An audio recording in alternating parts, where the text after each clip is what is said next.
Any of the bad behavior we see in businesses all ties back to fear. This podcast is not about telling people to man up or to, push through your fear and do what you think is right. I think that's a bunch of bullshit. I don't think that's friendly. I don't think that's going to help you. We need leaders willing to be able to stand up and out themselves and model this behavior. Culture rolls downhill.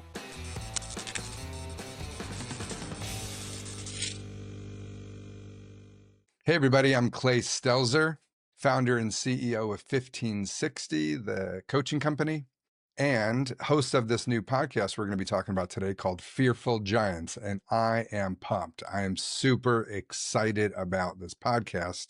Here's why. So, my life has been primarily shaped around how willing I've been to tell the truth. So, the first half of my life, I wasn't telling the truth all that often. And I was plagued with all kinds of anxiety and panic attacks. And, I don't, in the grand scheme of things, I don't have a whole lot to complain about. And I'm so grateful for the life that has led me to where I am today. But boy, I had some rough spots.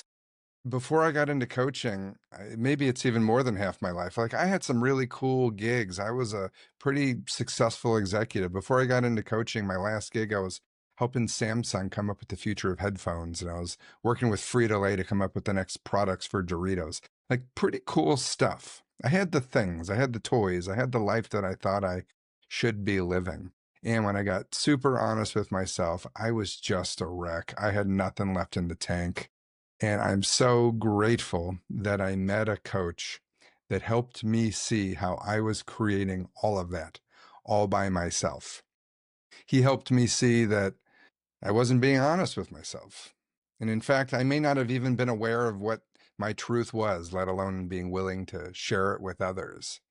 With that comes this opportunity that we all have to take radical responsibility of our lives. I was creating a situation by not navigating my fear effectively. I was creating a lot of misery for myself. And this show and this podcast is purposed to have the conversation or to expand a conversation around this idea of fear that I believe plagues all of us, or at least keeps each of us from living the lives we want to live or living as big as we want to live. Now, I don't imagine many people listening to this are plagued with panic attacks and anxiety, and that's like, I'm thrilled about that. However, that doesn't mean you don't have fear, and it doesn't mean that fear isn't shaping your decisions. Any of the bad behavior we see in businesses all ties back to fear. Not giving all the feedback we need to give, not having the direct conversations, not separating from employees that are underperforming, not delegating, blaming everyone for whatever we're blaming people for, checking out, numbing out, being a big old victim, all of the things that we all get trapped in doing. And all the things that lead companies to underperformance, all of that stems from unconscious fear, sometimes conscious, but more often than not, unconscious fear. And there's a model I like using, the Sedona method, this terrific group. They talk about the different versions of fear, and there's lots of different models out there. But when I talk about fear, I like to use a simple model, the big three, that whenever we sense that there's a threat to our security, to our approval, or to our control, we act in ways or react in ways oftentimes that lead us and our businesses from the results we're wanting most. It happens reliably. I've caught myself in these loops over and over and over again. And that's why I'm so excited about starting this conversation here with this podcast. So there's this idea that we're as sick as our secrets. I don't know who came up with that line, but boy, do I love it. We're as sick as our secrets. I so see that in my own life. And I've never had anyone that heard that idea and couldn't relate to it in some way. And so, I've been working with teams for 13 or 14 years as a coach, and it's just so interesting to me. I spent many, many years, I still do. I like getting trained and certified and playing with new coaching methodologies, but none of those tools really make the biggest impact. The biggest impact I've ever had with teams, and I do it all the time now, it's just asking some very simple questions. One of my favorite questions to ask when I have a new team, all together, I'll just at some point in the day ask, so who here's doing something that they really don't enjoy doing? Like, what part of your job do you hate? And it's so fun to watch everyone squirm. They look down, look to the left, look to the right, and like, oh my God, I'm not going to admit that. Security, approval, control. It's unnatural. It's unsafe to speak up. But one person inevitably will raise their hand and share something about something they don't like in their job. And it's amazing what happens. And then my next follow-up question is, hey, everyone, what's it like hearing Johnny over there say that he doesn't like doing X, Y, or Z? And it's so fun. All of a sudden, most people say, oh my gosh, why didn't you say something sooner? I don't mind doing that at all. In fact, I enjoy it. Or, Mary down the hall is looking for some new ways to grow into leadership. This could be a really cool opportunity for her. And so it was the fear that kept that person, Johnny or whatever name I just used, from speaking up. The silence was leading to a Groundhog's Day experience that not only was taxing Johnny, but it was taxing the company. It's such a shame when we're not leveraging our people. The more time our teams and ourselves as leaders, the more time we're spending doing tasks that are not energizing for us, it's doing a disservice to us, it's doing a disservice to our company. Imagine if we spent that time doing high value tasks, how much more our companies could benefit from us and our brilliance. But it requires us to be willing to speak up. So, generally when these conversations start rolling, it's fun. People start speaking up more and more. And then I'll maybe expand into, great, this is fun. So who has a want? Who has something that they haven't shared, something that you're wanting, or a request you haven't made? And then people start, same thing, generally, it's the first person goes and then everyone jumps in the pool. And now we get to be human beings. Someone was courageous enough to speak up and end their silence, and people followed suit. It's so fun. I love it.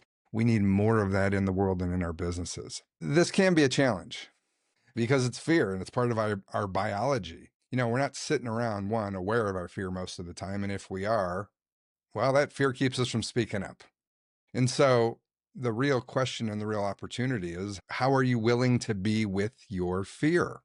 And I want to make it really clear that I never recommend, I never suggest, this podcast is not about telling people to man up or to, like push through your fear and do what you think is right. I think that's a bunch of bullshit. I don't think that's friendly. I don't think that's going to help you. What I do think is helpful is at least to acknowledge what I'm willing to do and what I'm not willing to do and take responsibility for those outcomes. That I am pushing, but I never want anyone to get naked in front of a room of people or their colleagues if they're unwilling to. But I always push people, what would you be willing to say? Would you be willing to go 80% of the way, knowing that maybe there's a couple things you're not comfortable saying, at least not now?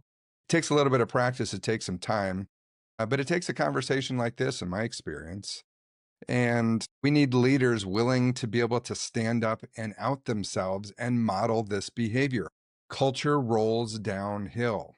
I so irregularly coach anyone that's not at the top of the organization because no one is going to be as vulnerable. No one's going to break their silence if they don't see their leader speaking up, being vulnerable, being willing to say no, and acknowledging what's true for them. And so on this show, I'm going to be talking with CEOs and senior executives about all of their fear. They're human beings. We're all human beings. We're all designed the same way. And my hope is that people see that everyone experiences fear. I want to talk about the upside of fear. We're going to talk about all the benefits from our fear, but hopefully begin to loosen up. And if I can shift culture, people listening to this 1 or 2%, that's fabulous. If this can help people begin to start a new kind of conversation in the boardroom, then I'm going to be a pretty happy guy. That's what I love doing in the world. So here's what we're not going to talk about. We're not going to talk about tips and tricks on how to be an effective leader. I'm not all that interested in that. Well, I should say, certainly I'm interested in it, but I don't think we need any more of it. There's books and articles and other podcasts, and there's resources everywhere that have all kinds of great mechanics to get to different results. But I think the real tragedy is that we're not leveraging those tools because we're too scared to engage in the conversation. I know I've got my checklist on how to have a hard conversation, but I need to be comfortable enough to push past my fear to have that conversation in the first place. It's going to be about if you want to talk tips or tricks, how do I be with my fear? How do I establish a healthy relationship with my fear? That's what this show is going to be about. And that's what I think is the missing piece in most of our lives and in most of our businesses. So that's the story. If any of this resonates with you, I'd love to have you here, part of this conversation. Once a week, I'm going to have a new CEO or executive on, like I mentioned, to dive into these topics. So if this touches you in some way, please check us out. You can find this podcast wherever you listen to your podcasts. If you enjoy what we're doing here, please like it, share it with your friends, or comment. And that's the story, folks. I'm so excited about this. I hope you'll join us. Again, I'm Clay Stelzer, and this is Fearful Giants.